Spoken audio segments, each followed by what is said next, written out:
जय श्री सीताराम। इस वीडियो के ठीक पहले वाले वीडियो में हमने ये डिस्कस किया कि कुंडली के आधार पर मोक्ष कैसे देखा जाए, क्या देखा जा सकता है या फिर नहीं। और इस वीडियो के ठीक पहला वाला वीडियो आपने नहीं देखा तो मैंने विस्तार से उसमें बहुत अच्छी तरह से समझाया है। आप उस वीडियो को जरूर देखें, चाहे इंस्टाग्राम, फेसबुक या फिर यूट्यूब पर आप मुझे देखते हो, सुनते हो। उस वीडियो का मैं सार बता देता हूँ, इस वीडियो के पहले वाले वीडियो का सार बता देता हूँ कि मोक्ष के अधिकारी हम सब हैं, कुंडली देखने की इसकी कोई जरूरत नहीं। ये एक लाइन में उस वीडियो का मैंने सार आपको बता दिया। अब प्रश्न ये आता है, आज की इस वीडियो में हम बात ही करेंगे कि क्या मोक्ष प्राप्ति के लिए वैराग्य जरूरी है। मोक्ष प्राप्ति कैसे हो, कैसे मिले, क्या किया जाए, क्या कर्म हो, उसके बारे में बात करते हैं। तो देखिए, मैं यहां पर यह कहना चाहता हूं कि वैराग्य क्या है। सबसे पहले तो यह समझा जाए भाई, हम क्या समझते हैं वैराग्य से। वैराग्य से हम ये समझते हैं कि आप सब कुछ छोड़ देना, भौतिक जगत को, भौतिक जगत की चीजों को छोड़ देना, जो मटेरियलिस्टिक लाइफ है उसको छोड़ देना। हाँ, मोबाइल, एसी, हमारा घर, इवन रिश्ते, माता पिता, भाई बहन, पति पत्नी, बच्चे, ये छोड़ देना और ये छोड़ कर कहीं दूर चले जाना। आप तन पर ढकने के लिए बस कपड़े हो, कई बार तो वो भी ना हो, और कई बार हो तो वही हो, और दूर, जैसे एक एग्जांपल की बात करें, हिमालय पर चले जाना और वहां जाकर के एकांत में निवास करना, कुछ नहीं, मटेरियलिस्टिक कोई लाइफ नहीं हो। हम वैराग्य से समझते हैं। निसंदेह है, जो महान सिद्ध, जो मुनि, जो ऋषि, जो लोग हुए, वो इस प्रकार का वैराग्य धारण करते थे, करते हैं और आने वाले वक्त में भी करेंगे। अब आप और हम हैं भाई, मैं हूं, मेरे रूम में एसी चल रहा है, आप हैं, आपके हाथ में मोबाइल है, आप वीडियो देख रहे हैं, हाँ, आप इंटरनेट चला रहे हैं। अभी मेरा वीडियो खत्म होगा तो आप दूसरा कोई सा वीडियो शुरू कर देंगे, इसके पहले कोई देख रहे होंगे, और हाँ, अभी गाड़ी से कहीं बाहर घूमने जाएंगे, माता पिता, भाई बहन, बच्चे, पति पत्नी, दोस्त। तो भाई हम तो वैरागी नहीं है, ना आप है ना मैं हूं। तो क्या हमारा हमारा हमारा मोक्ष हमें नहीं मिल सकता। तो मैं एक एग्जांपल देकर के आपको समझाता हूं, यदि आपको समझ में आए तो बताइएगा, कमेंट करके बताइए कि यदि आपको एग्जांपल मेरा ये समझ में आया क्या। मान के चले एक लड़का और एक लड़की है, जवान लड़का, जवान लड़की है,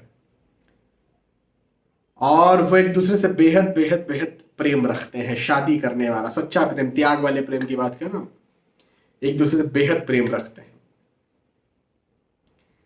तो तो दो परिस्थितियां होती हैं। एक परिस्थिति तो ये कि उनके घर वाले उनके प्रेम को मान लेते हैं कि भाई ठीक है, आप प्रेम रखते हो, हम आपके प्रेम को मानते हैं, आपकी शादी करवा देते हैं।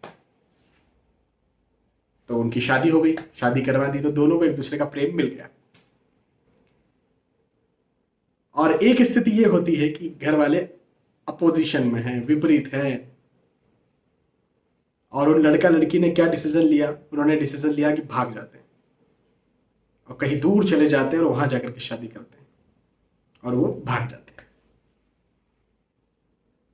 यही गणित है। जी हाँ, बिल्कुल यही गणित है। समझाता हूं मैं कैसे। देखिए, परमात्मा, मोक्ष का क्या मतलब है। मोक्ष का मतलब है परमात्मा की प्राप्ति।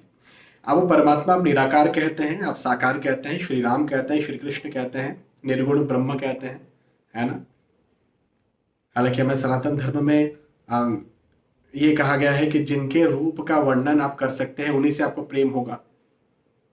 भाई कान्हा, उनकी बांसुरी के बारे में आप चिंतन कर सकते हैं, उनके खड़े रहने के, चलने फिरने के तरीकों के बारे में बात कर सकते हैं, तो आपको प्रेम बन जाएगा उनसे। श्री राम जी से प्रेम बन जाएगा। अब वो प्रेम अलग अलग तरीके का हो सकता है। एक पिता वाला प्रेम हो जाए, एक एक पुत्र वाला किसी को प्रेम हो जाता है, बाल मुकुंद को पूछते हैं बच्चे के रूप में, किसी को जो है वो किसी और मित्र वाला प्रेम होता है। तो लेकिन प्रेम प्रेम बहुत जरूरी है।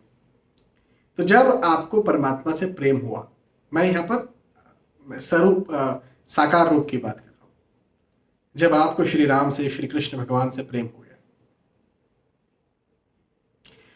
और जब यहाँ पे जो लोग हैं, आपके माता हैं, पिता हैं, आपका घर है, परिवार है, आपके पास एसी चल रहा है, आपके पास 4 व्हीलर है, आपके पास 2 व्हीलर है, ये सब जो चीजें हैं, ये चीजें उस प्रेम को करने से जब नहीं रोकती है, ये सब चीजें, ये सब लोग, ये सब व्यक्ति बोलते हैं कि हाँ ठीक है करो प्रेम, हम नहीं रोकेंगे आपको, तो दूर भागने की जरूरत क्या है? उसी प्रकार जैसे वो लड़का लड़की को बोला था कर लो शादी हम साथ में, तो वो नहीं भागे, उन्होंने कर ली शादी। लेकिन जब यही चीजें या वस्तुएं हो सकती हैं, निर्जीव वस्तुएं भी हो सकती हैं, लोग भी हो सकते हैं, परिवार भी हो सकता है, यदि कहीं ये आपको रोकते हैं, ये प्रेम करने से रोकते हैं, तो फिर क्या करना पड़ेगा? वो लड़का लड़की ने क्या किया था? भागना पड़ेगा।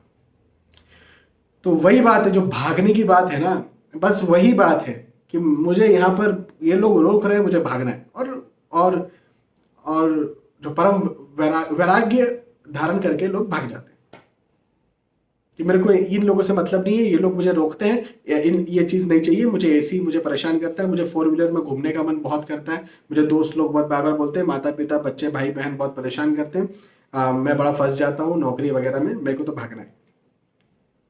तो छोड़ छाड़ के भाग जाते हैं। वो छोड़ छाड़ के भागने को वैराग्य कह देते हैं हम लोग ज्ञान की भाषा में।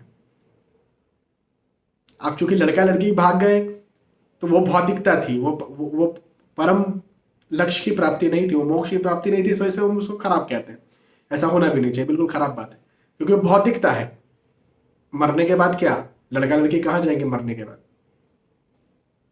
लेकिन परमात्मा के लिए यदि कहीं छोड़ छाड़ के भागे तो परमात्मा की प्राप्ति तो हो जाएगी। तो ये जीवन तो ठीक है, लेकिन इसके बाद के जो जीवन है वो तो सुधर गया, तो उसे हम अच्छा ठहराते हो, अच्छा मानते हो उसे हम। तो ये बस इतनी सी बात है।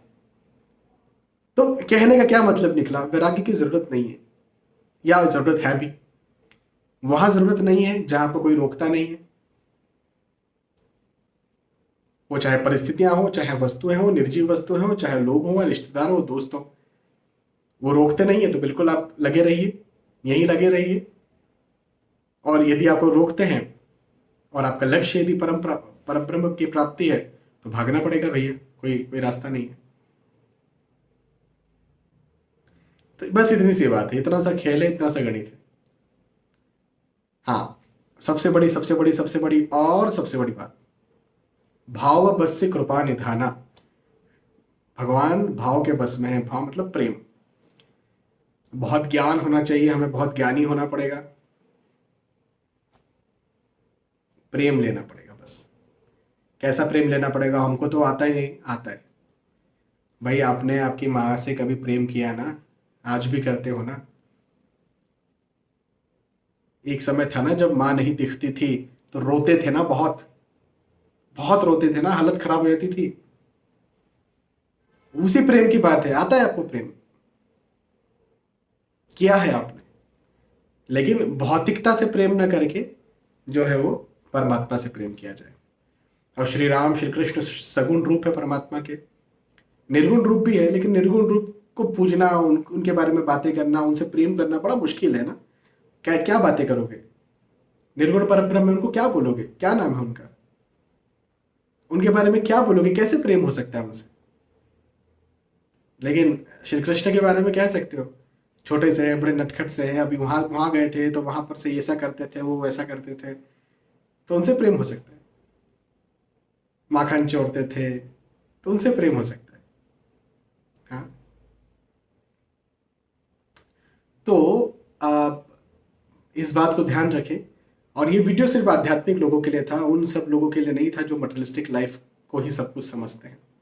आध्यात्मिक जीवन को जो बहुत कुछ समझते हैं उनके लिए वीडियो था। यदि आपने इस वीडियो को यहाँ तक देखा है तो निसंदेह आप बड़े भाग्यशाली हैं कि मुझे भी सत्संग मिला और आपको भी सत्संग मिला। भाई, जो इस वीडियो को यहाँ तक देख रहे हो सचमुच में संत है, मन के संत है। बहुत बहुत धन्यवाद। फिर मिलते हैं। प्रभु से ये प्रार्थना कि भौतिक जगत में भी आप अच्छी तरह से जिए और आध्यात्मिक जगत को भी आप अच्छी तरह से जिए। जैसे हनुमान जी महाराज, श्री बजरंगबली, जिन्होंने भौतिक जगत में भी ढेरों सारी सफलताएं हासिल की। वहीं यहाँ पर जब आए थे माता सीता की खोज करना, समुद्र को लांग जाना, राक्षसों को मारना, औषधि लेकर के आना, बीमारी ठीक करना वगैरह वगैरह, बहुत सारी भौतिकता में भी बहुत सारे काम उन्होंने किए और फाइनली परमात्मा श्री राम की भक्ति पाई और उन्हें भी पाया, श्री राम सीताराम को पाया। तो यही चीज़ हो हम सब के साथ, यही प्रार्थना के साथ मैं आज की इस वीडियो को विराम देता हूँ। फिर मिलेंगे, तब तक के लिए आज के इस वीडियो में आपसे विदा चाहता हूँ। जय श्री सीताराम।